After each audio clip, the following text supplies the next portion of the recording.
हरियाणा के जन स्वास्थ्य अभियांत्रिकी व लोक निर्माण विभाग मंत्री रणबीर सिंह गंगवा ने सोमवार को पंचायत भवन अंबाला शहर के सभागार में आयोजित जिला लोक संपर्क कष्ट निवारण समिति की बैठक ली और एजेंडे के तहत 11 शिकायतों को सुना, जिनमें से 7 का समाधान किया गया और 4 शिकायतों के समाधान से संबंधित अधिकारियों को निर्देश देकर अगली मीटिंग में रिपोर्ट प्रस्तुत करने के निर्देश दिए गए।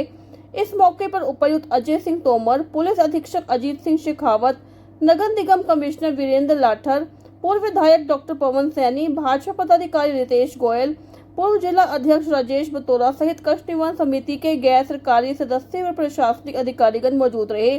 इस मौके पर जन स्वास्थ्य अभियांत्रिकी व लोक निर्माण विभाग मंत्री रणबीर सिंह गंगवा ने पत्रकारों से बातचीत करते हुए कहा कि देश की 60वीं प्रधानमंत्री नरेंद्र मोदी के नेतृत्व में देश निरंतर तरक्की व विकास की ओर बढ़ रहा है। पूरे देश का मान विश्व पटल पर बढ़ा है। भारत की अर्थव्यवस्था विश्व में चौथे स्थान पर बढ़ी है, जो कि बड़े ही हर्ष व गर्व की बात है और जल्द ही भारत अर्थव्यवस्था में आगे बढ़ेगा। इस मौके पर पत्रकारों द्वारा अर्थव्यवस्था बढ़ने से संबंधित पूछे गए प्रश्न का उत्तर देते हुए उन्होंने कहा कि कांग्रेस के जो लोग हैं केवल और केवल बयानबाजी करते हैं, अच्छे कार्यों की सराहना करने की बजाय वे केवल बयानबाजी करते हैं। सवाल उठाना उनकी फितरत में शामिल है। पहले उन्होंने सेना पर और अब बढ़ती हुई अर्थव्यवस्था पर बयानबाजी की है, यह उनकी आदतों में शुमार है। जिला कष्ट निवारण समिति की बैठक में निर्मला देवी पत्नी जगमाल सिंह गांव रत्नेड़ी की शिकायत थी कि उसने एक प्लॉट 4,80,000 रुपए में खरीदा था। जिस व्यक्ति से प्लॉट खरीदा था उसने प्लॉट किसी और को बेच दिया। उसे ना तो प्लॉट दिया गया और ना ही पेमेंट दी गई। इस शिकायत पर कैबिनेट मंत्री रणबीर गंगवा ने तहसीलदार व कष्ट निवारण समिति के सदस्य को नियुक्त करते हुए कहा कि उक्त मुश्तरका जमीन की जांच की जाए ताकि पता चल सके वहां पर कितनी जमीन खाली है और उसकी रिपोर्ट लेकर आगामी कार्यवाही की जा सके। इस शिकायत को अगली बैठक के लिए लंबित रखा गया है। आज बहुत ही हमारे लिए बड़े गर्व की बात है कि जब से भारत के प्रधानमंत्री यशस्वी प्रधानमंत्री आदरणीय नरेंद्र भाई मोदी जी बने हैं, तब से निरंतर देश तरक्की पे है, लगातार विकास की ओर बढ़ रहा है। पूरे देश का मान विश्व पटल पे बढ़ाने का काम आदरणीय मोदी जी ने किया है।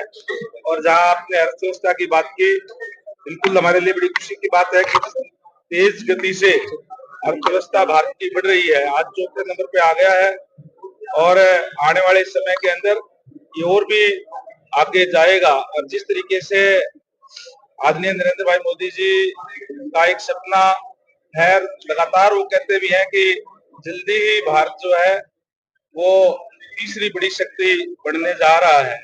तो निश्चित तौर पे हमारे लिए बड़े देशवासियों के लिए गर्व और खुशी की बात है। भारत की अर्थव्यवस्था सुधरने के बाद छत्तीसगढ़ के पूर्व मुख्यमंत्री भूपेश बघेल ने सवाल उठाए हैं कि ना तो भर्तियां हो रही है, ना कोई काम हो रहा है और निजीकरण हो रहा है, तो कैसी अर्थव्यवस्था में बढ़ोतरी? देखिए, किसने उठाया?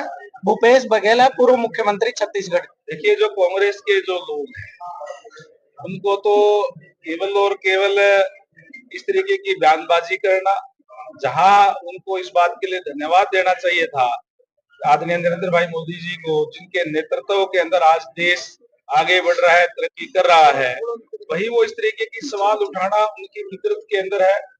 कभी वो सेना पर सवाल उठाने का काम करते हैं, कभी कोई भी चीज हो, कोई भी अच्छी चीज हो, उस पर भी सवाल उठाने का काम वो करते हैं। उनकी आदत में शुमार है। कांग्रेस ने एमपी और हरियाणा में कमेटियां गठित की है संगठन बनाने के लिए, जिला स्तर पर अब संगठन बनाएंगे कांग्रेस। चलो, वो अपना इंटरनल मामला है उनका, वो करे।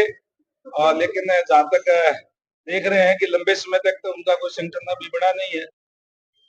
सर, आज के कार्यक्रम को लेकर बता दीजिए।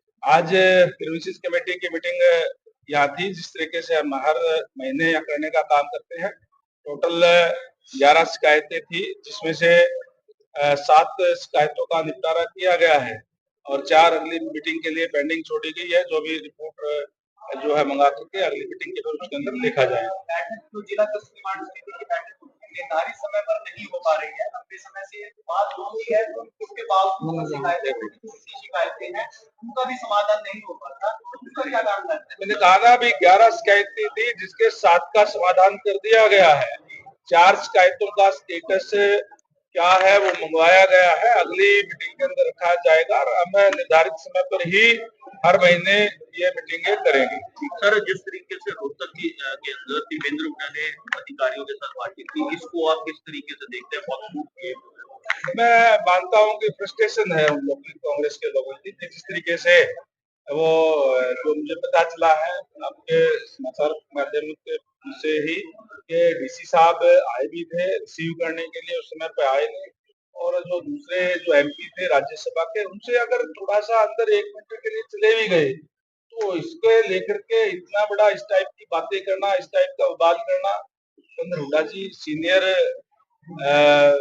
लोकसभा के मेंबर है, कई बार वो रहे हैं, राज्यसभा मेंबर भी रहे हैं, उनको उनसे इस तरीके की जो व्यवहार की अपेक्षा नहीं की जानी चाहिए थी। दूसरा, आजकल जिस तरीके से कई जगह पर देख रहे हैं कि कांग्रेस के लोगों का व्यवहार जो है वो समाचार माध्यम से आप देख ही रहे हैं। ठीक, थैंक यू।